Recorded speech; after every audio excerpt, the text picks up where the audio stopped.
ये आकाशवाणी रायपुर है। छत्तीसगढ़ी समाचार बुलेटिन के संग स्मिता शर्मा के जय जोहार।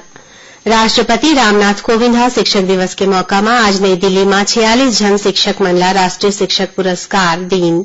ये पुरस्कार ओ शिक्षक मन ला देगे है जौन मना स्कूली शिक्षा के स्तर में सुधार करें और अपन छात्र मन के जीवन ला बेहतर बनाइन। एमा छत्तीसगढ़ के कोरबा जिला के माध्यमिक शाला सिंहमुड़ी कटघोरा के शिक्षिका सीमा चतुर्वेदी घलोक शामिल है। ए मौका में राष्ट्रपति कहिन कि स्कूलेज में चरित्र निर्माण के आधार बनथे ओ मन शिक्षक मन ले उनकर जिम्मेदारी ला समझे बर कहिन। श्री कोविंद कहिन कि डॉक्टर सर्वपल्ली राधाकृष्णन न सिर्फ दार्शनिक राजनीतिज्ञ और लेखक रहिन बल्कि एक समर्पित शिक्षक घलोक रहिन।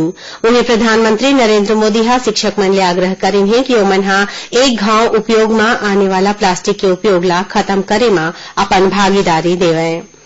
शिक्षक दिवस के मौका में राजभवन में राखे गए राज्य स्तरीय समारोह में उत्कृष्ट सेवा पर 48 जन शिक्षक और 8 स्कूल मन ला सम्मानित करेगी।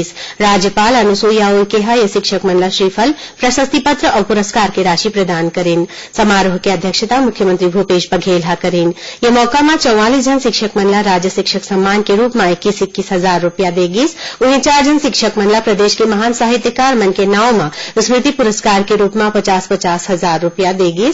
जांजगीर चांपा के रामनाथ साहूला डॉक्टर मुकुटधर पांडे स्मृति पुरस्कार, रायपुर के रजनी शर्मा ला डॉक्टर बलदेव प्रसाद मिश्र स्मृति पुरस्कार, दुर्ग के संजय कुमार मैथिल ला डॉक्टर पदुमलाल पुन्नालाल बख्शी स्मृति पुरस्कार और गरियाबंद के संतोष कुमार साहू ला डॉक्टर गजानन माधव मुक्तिबोध स्मृति पुरस्कार देगी।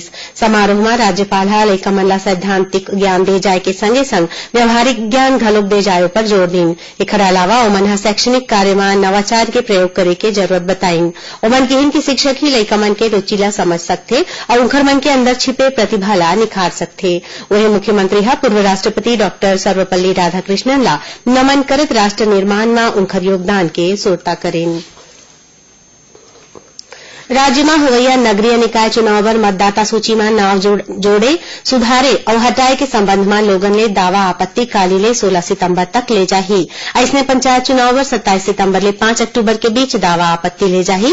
राज्य निर्वाचन आयुक्त ठाकुर राम सिंह बताइन कि कलेक्टर डहर ले तय करे गए स्थान में अधिकारी मन लोगन ले दावा आपत्ति लेही। ओमन नागरिक मन ले आग्रह करें कि अपन नाव अपन वार्ड के मतदाता सूची में जांच लेवे और कोनो प्रकार की गलती होय में ओमा सुधार करा लेवे।